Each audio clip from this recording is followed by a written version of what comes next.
විරාමයෙන් අනතුරු නැවතත් ඔබ එකතු වෙලා ඉන්න නුගසෙවණත් එක්ක අපි සූදානම් මේ විශේෂාංකය තුලින් ඔබේ ජීවිතේට වටිනා යමක් එකතු කරගන්න අවශ්‍ය කරන දෙයක් සමීප කරන්න. මගේ අතේ තියෙන බොහොම ලස්සන ටිකක් වෙනස් විදිහේ දෙයක්.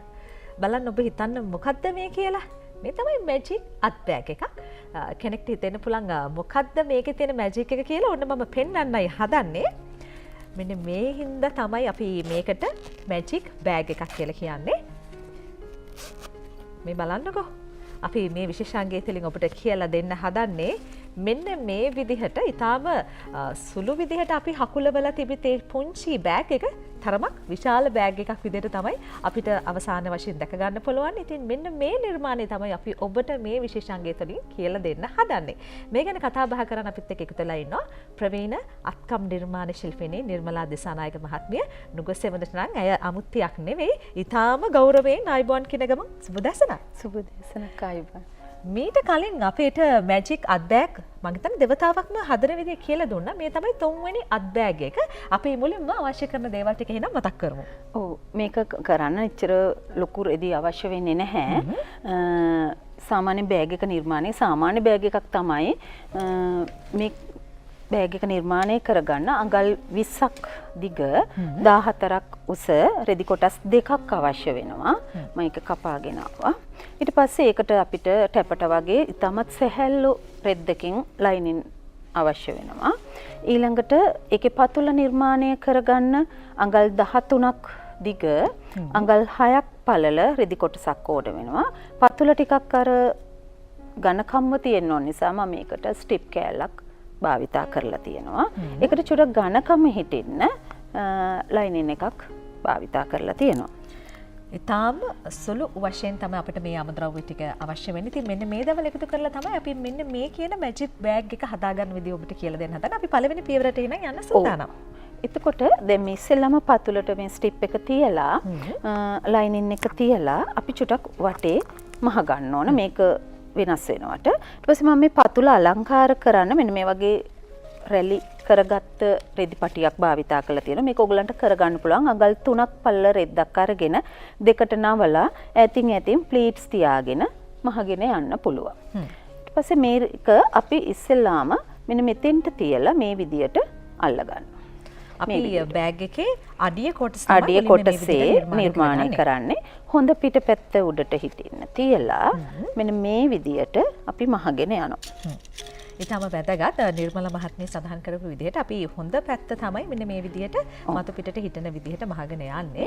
අපිට අද දවසේ ලැබෙන කාල වේලාවත් එක්ක තමයි අපි ඔබට යම් අදහසක් ලබා දෙන්න උත්සාහ කරන්නේ. ඉතින් අපි මේ විදිහට පින්ස් වලින් රඳවා ගැනීම කරනවා. ඉතින් ඔබ නිවසේදී කරනකොට ඔබට ලැබෙන කාල වේලාවත් එක්ක බොහොම පහසුවෙන් මේ නිර්මාණය කරගන්න පුළුවන්.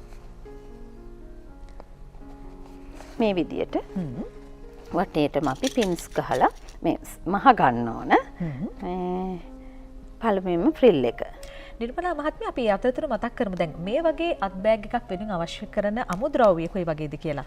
මේකට ඇත්තටම අර ඇතුළ හකුලවල තියෙන නිසා ගොඩක් ඝනකම තියෙන රෙද්දක් භාවිතා කරන්න අමාරුයි. සැහැල්ලු නමුත් ශක්තිමත් රෙද්දක් අවශ්‍ය වෙනවා. වෙළඳ පොලේ තියෙන ඕනම රෙදි වර්ගයක් අපිට මේ සඳහා භාවිතා කරන්න පුළුවන්. මම මේකට සාමාන්‍ය බෑග් වලට භාවිතා කරන තරමට පැඩින්, ලයිනින්, මේ ඝනකම් ලයිනින් ඒ වගේ භාවිතා කරලා නැහැ. මොකද අර ඇත්තටම මේක මම භාවිතා මේ නිර්මාණය කරේ ඔෆිස් යන අය ගැන හිතලම තමයි. ඒක නිසා ශක්තිමත් භාවය විතරයි රෙද්ද අවශ්‍ය වෙන්නේ. හොඳයි අපි මුලින්ම ඔන්න බෑග් එකේ පතුල කොටස තමයි මෙන්න මේ විදිහට නිර්මාණය කරගත්ත. අපිට පුළුවන් ඊළඟට දෙවන අදියරට යමු වෙන්න. ඔව්. ඊට පස්සේ අපි මේක වටේට අපි ෂිප් එකක් භාවිතා කරනවා. ඒ ෂිප් එක භාවිතා කරන්නේ අපිට පර්ස් එක වගේ මේක නවා ගන්න අවශ්‍ය වුණාම ඒ සඳහා මම මේ වගේ ෂිප් එකක් භාවිතා කරනවා. ඒ ෂිප් එක අඟල් 13ක් දිගයි. ඒක මේ විදියට අරගෙන මෙන්න මෙතෙන්ට මේ විදියට තියාගන්න. මේ බෑග් එකේ පතුලේ හරි මැද්දට.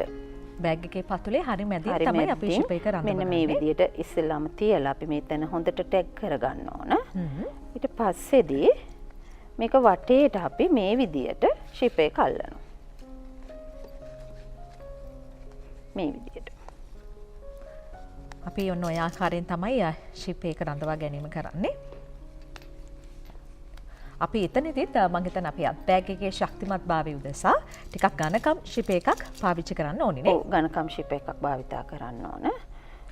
සාමාන්‍යයෙන් අපි දන්නා මේ වගේ අත් බෑග් එකක් මිලදී ගැනීම වෙනුවෙන් අපි වෙළඳ පොලේදී යම් මුදලක් වැය කරලා තමයි අපි අත් බෑග් එකක් ලබා ගන්න. හැබැයි අපිට නිවස තුළම අපි දන්න ක්‍රම ශිල්ප ටික පාවිච්චි කරලා අපේ අතින්ම අත් බෑග් එකක් බොහොම පහසු වියදමක් යටතේ අපිට හදා ගන්න පුළුවන් කියලා කියන්නේ. ඔබට වියදමත් යම් ආකාරයකට ඉතිරි කරගන්න පුළුවන්. තමන්ගේ මතින් දෙයක් නිර්මාණය කරලා පරිහරණය කරනවා කියලා කියන්නේ ඒකේ වෙනස්ම විදිහේ ආත්ම තෘප්තියක් ඔබට ලබා ගන්න පුළුවන්. ඒත් එක්කම අපි දැන් සූදානම් ඊළඟ පියවරට යමු වෙන්න. ඔව් දැන් මේක මේ විදිහට කරගත්තට පස්සේ මෙතනින් මේක හරවලා මේ ඉතිරි කොටස මේ පැත්තට සම්බන්ධ කරගන්න ඕන. මේ විදිහට මහ ගන්න ඕන. මම හිතන්නේ පොකට් එකක් විදිහට මේක දාන්නවා ඔයගොල්ලෝ. මෙන්න මේ විදිහට ෂිප් එකේ අනිත් කොටස මේ කොටසට මහ ගන්න ඕන. හරි අපි මේ පතුලේ ඉතිරි වෙලා තියෙන ඊළඟ පැති දෙක මෙන්න මේ විදිහට ෂිප් එකේ ඊළඟ කොටස් දෙකට තමයි මේ විදිහට රඳවා ගැනීම කරන්නේ. ඔව් එහෙම මහ ගත්තට පස්සේ අපි මේක දිගා විවර කරලා ඊළඟට අපි මේක පාවිච්චි කරනවා. මේකට අපිට ඕනනම් පොකට් එකක් භාවිතා කරන්න පුළුවන්. පළමුවෙන්ම කරන්නේ පොකට් එක තියලා මම දැන් මේකේ රෙදි වලින්ම බෙල්ට් එක දාලා තියෙනවා. මම විවිධ අදහසක් ඔයගලන්ට එන්න ඕන නිසා වෙළඳ පොලේ තියෙනවා බෙල්ට් සඳහා භාවිතා කරන පටි වර්ග. ඒව උනත් පාවිච්චි කරන්න පුළුවන්. මේක අඟල් 45ක් දිගට මම ගත්තා. මොකද බෑග් එකේ ශක්තිමත් භාවය. මොකද අපි මේකට කිලෝ 5ක බඩු ප්‍රමාණයක් දාන්න පුළුවන්. ඒ ශක්තිමත් භාවය රැඳෙන්න ඕන නිසා අපි පතුලේ ඉඳලම මේ විදියට ෂිප් මේ පොකට් එකත් මෙහෙම තියලා පතුලේ ඉඳලා මේ විදියට බෙල්ට් එක රඳව ගන්නවා. මේක රඳව ගන්නකොට අපි බාගෙට කියන්නේ මෙහෙම මහගෙන ඇවිල්ලා මෙතන සාමාන්‍යයෙන් අඟල් 4ක් විතර ඉඩ තියලා මෙතන හොඳට ටැග් කරලා නැවත මේ ලයින් එකේ මහ ගන්නවා. මේකත් ඒ විදියටම මෙහෙම ටැග් කරලා මේ ලයින් එකේ මෙතෙන්ට මහ ගන්නවා. දැන් ඊට පස්සේ පොකට් එකත් ඒකත් එක්කම සම්බන්ධ වෙලා තියෙන්නේ. ඔය විදියට පළුව නිර්මාණය කරගන්නවා. හරි ඔන්න ඔය ආකාරයෙන් තමයි අපි අත් බෑග් එකේ ඉතිරි කොටස නිර්මාණය කරගන්නේ. සාමාන්‍යයෙන් අනිර්මලා මහත්මිය අද වෙනකොට ගොඩක් කාන්තාවන් වගේම පිරිමි පාර්ශවයත් මේ විදිහ ස්වයං රැකියාවක් වෙනුවෙන් මේ අත්කම් නිර්මාණ කලාවට යොමු වෙලා තියෙනවා. පැහැදිලිවම කෙනෙක්ට තමන්ගේ එදිනදා ජීවිතයේ වැඩ කටයුතු සාර්ථක කරගන්න නැත්නම් වෘත්තියක් විදිහට පවත්වාගෙන යන්න අද කාලේ තෝරගන්න සුදුසු ශාස්ත්‍රයක් අත්කම් කලාව කියලා කියන්නේ. ඔව් අත්කම් කලාවෙත් ඇත්තට මේ වගේ නිර්මාණවලට හොඳ ඉල්ලුමක් තියෙනවා. හොඳ වෙළඳ පොලක් තියෙනවා. ඒක නිසා දැන් ඇත්තට මගේ කලින් කරපු මැජික් බෑග් දෙක දැනට වෙළඳ පොලට වෘත්තියක් විදියට භාවිතා කරන අය මට කතා කරලා කියනවා ඇත්තටම ඒගොල්ලෝ ඒක කරනවා කියලා. ඉතින් මේ හරි වටිනවා. මම හිතන්නේ නිර්මලා මහත්මිය කියලා කියන්නේ වසර 25කට වැඩි කාල සීමාවක් තුළ අත්කම් නිර්මාණ කලාවේ නියැලිලා අද වෙනකොට අත්කම් නිර්මාණ කලාව තුළින් ජීවිතයේ ඉහළම තැනක ඔසවා තබාගත්ත කාන්තාවක්. විශේෂයෙන් අයට මම හිතන්නේ ඉදිරියේදී වගේම පසුකාලීනව සම්මානයට පාත්‍ර වුණා. අපි ග්‍රාමීය සංවර්ධන සහ ස්වයං රැකියා ප්‍රවර්ධනය කිරීම වෙනුවෙන් ලංකා උත්තමාචාර්ය කියන සම්මානය කාන්තා දිනය වෙනුවෙන් ඔබට හිමුණා නේද? ඉතින් ඒ වෙනුවෙන් අපි නොගොස වෙනින් අයට සුබ පතනවා. ඒ ගමන් අපි ඊළඟ පියවරට යමු. දැන් මේකේ මම ඇතුලේ මේ ආරක්ෂාව බඩු දැම්මහම මේ ෂිප් එකක් භාවිතා කරලා තියෙනවා. අපි බලමු මේ ෂිප් එක කොහොමද අල්ලගන්නේ කියලා. ඒක අඟල් 13ක් විතර දිග ෂිප් එකක්. මොකද බෑග් එකේ දිගටම මම ෂිප් එක ගත්තේ නැහැ. අරගෙන මෙන්න මේ විදියට තරමක් අඟල් 1මාරක් විතර දෙපැත්තෙන් ඉතුරු කරලා මං පටවල් දෙකක් ගත්තා. ලස්සන අලංකාරය සහ ආරක්ෂාව වෙනුවෙන්. ශක්තිමත් භාවයෙන් මේ විදිහට තියලා මෙතනින් අපි මහ ගන්නවා. මේ කොටසත් මේ දෙපැත්තට තියලා මේ විදිහට තමයි ඒක මහ ගන්නෙ. මම ඔයගලන්ට එහෙම එකක් මහලා ගෙන ආව අනිත් පැත්ත මෙන්න මේ විදිහට ෂිප් එක ඇතුළට තියලා මෙන්න මේ විදිහට මහනවා. මහලා මේක මේ පැත්තට හරව ගන්නවා. හරි ඔන්න ඔය විදිහට තමයි අපි බෑග් එකේ ෂිප් එකේ කොටස රඳවා ගන්නේ. ඒ කියන්නේ අන්තිමට නිමා කරාම මෙන්න මේ වගේ දෙපැත්තට ෂිප් බෝඩර්ස් දෙකක් එන විදිහට තමයි අපි බෑග් එක නිර්මාණය කරන්නේ. ඊට පස්සේ මේක මෙන්න මෙතෙන්ට තියලා, ඒ කියන්නේ බෑග් එකේ කට පැත්තට තියලා අපි මහ ගන්නවා.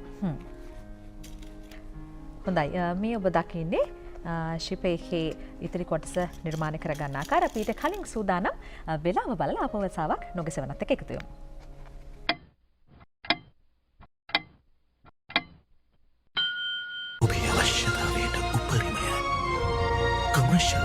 රන්නය. හොඳයි අපි ඔබට මුලින්ම හඳුන්වා දුන්න මැජික් අත් බෑග් එකේ අපි ඉහළම කොටස තියෙන ශිපයක රඳවා ගන්න ආකාරය තමයි මේ විදිහට නිර්මලා මහත්මිය ඔබට කියලා දෙන්න හදන්නේ. සාමාන්‍ය නිර්මලා මහත්මිය අපි අත් බෑග් එකක් නිර්මාණය කර ගන්නකොට මේ වර්ණ සංකලනය ගැන සැලකිලිමත් වීම වැදගත්ද? ඔව් වර්ණ සංකලනයත් වැදගත් වෙනවා. ඒ කියන්නේ අපි ඒක භාවිතා කරන්නේ මොන වගේ වෙලාවකටද කවුද මේක භාවිතා කරන්නේ කියන එක. ඒ කියන්නේ යාගේ වයස් කාණ්ඩය මොනවද ඒකත් ඇත්තටම සැලකිලිමට ගන්න ඕන දෙයක් තමයි. මොකද මේ දැන් කුඩා දරුවෙකුට භාවිතා කරන බෑග් තියෙනවා. වයස මහලු අය, තරුණ අය ඒ විදිහට ඉතින් අර වයස් කාණ්ඩ අනුව පාට බෙදා ගන්නවා නම් හොඳයි. ඊටම වැදගත්. හොඳයි අපි ඔන්න ඒ අනුව අපි ඊළඟත් බෑග් එකේ කොටසත් මේ විදිහට එකතු කරගන්නවා. අපි මෙතනදී සැලකිලිමත් වෙන්න ඕන විශේෂ කාරණාවල් තියෙනවද?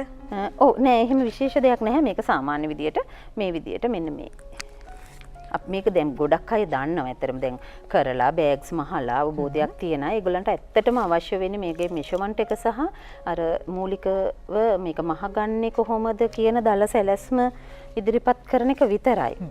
මේ විදියට මහගන්න. දැන් අපේ බෑග් එකේ කොටස් දෙක සම්පූර්ණයි. දැන් අපිට තියෙන්නේ මේක පතුලට රඳවා එකතු කරගන්න එකතු කරගන්න. මේක එකතු කරගන්න යනකොට මම මුලින්ම මේ දෙක මේ විදිහට තියලා දෙපැත්ත මහ ගන්නවා. හොඳයි අපි බෑග් එකේ කන පිට කොටස තමයි කන පිට කොටස. හරවලා මේ විදිහට වටේටම අපි මහ ගැනීම කරනවා. ඊට පස්සේ තමයි පතුල කොටස එකතු කරගන්නේ. වටේට මේ දෙපැත්ත විතරයි අපි මහන්නේ. කට පැත්තට අපි දැන් ෂිප් එක අල්ලලා තියෙන්නේ. පතුල ඇටච් කරන්න තියෙනවා. මේ විදිහට අපි මේ විදිහට තමයි කොටස් ටික එකතු කරගන්නේ. සාමාන්‍යයෙන් අපි නුගසෙවන වැඩසටහන තුළ විශේෂයෙන්ම අපේ කාන්තාවන්ට ස්වන් රැකියාවන් වෙනුවෙන් මේ වගේ අදහස් මම හිතනවා වඩා පිටිවහලක් වේ ඔබේ ජීවිතේට. ඒත් එක්කම තමයි අපේ පාසල් දරුවන්ටත් මේ අත්කම් නිර්මාණ කලාව කියලා කියන්නේ ඔබ මේ වෙනකොට ඉගෙන ගන්න ඕනම විදිහේ කලාවක්. මොකද පුංචිම කාලේ ඉඳන් අපි මේ වගේ දේවල් වලට උනන්දුවක් දක්වනවා කියලා කියන්නේ ඔබේ ජීවිතයට යම් ආකාරයෙන් මේකෙන් දායකත්වයක් ලබා ගන්න පුළුවන්. හොඳයි අපි දැන් සූදානම් මොන අවසාන කොටස එකතු කරගන්න. මෙන්න මෙතන තමයි වැදගත්ම තැන. දැන් අපි ෂිප් එක අල්ලගත්තනේ මේ විදිහට. මේ ෂිප් එක අල්ලගත්ත තැන හොඳට මේ විදිහට තියාගෙන එතනට තමයි අපි මේ දෙපැත්ත දැන් දෙපැත්ත මහගෙන තියෙන්නේ මේ පටු පැත්තේ. ඒ කියන්නේ පළල පැත්තේ හරි මැද්දට මෙතන.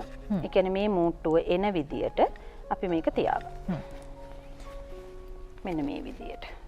මෙන්න මේ විදිහට පළල පැත්ත තමයි පළල පැත්තේ හරි මැද්දට බෑග් එකේ මේ දෙපැත්තේ මූට්ටු දෙකෙන් එකක් එන විදිහට තියාගෙන මේක වටේට මේ විදිහට අල්ලගෙන යන්න.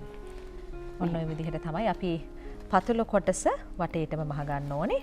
අපි අද ලැබෙන කාල වේලාවත් එක තමයි ඔබට මේ අදහස ලබා දෙන්නේ. ඊට පස්සේ අපිට පුළුවන් මේක පේසින් එකක් තියලා නිමා කරගන්න. එහෙම නැත්නම් ඕලොක් මැෂින් එකකට දාලා මේක කරගන්න. ඊට පස්සේ අපිට පුළුවන් ෂිප් එකෙන් ඇරලා බෑග් එක අනිත් පැත්ත හරවලා හොඳ පිට මතු කරගන්න හොඳ පුළුවන්. පිට මතු කරගන්න පුළුවන්. මෙන්න මේ විදිහට තමයි අපි අද ඔබට මම මේකෙන් පෙන්නන්නම් ඔව් මැජික් අත් බෑග් එක හදන විදිහ කියලා දුන්නේ.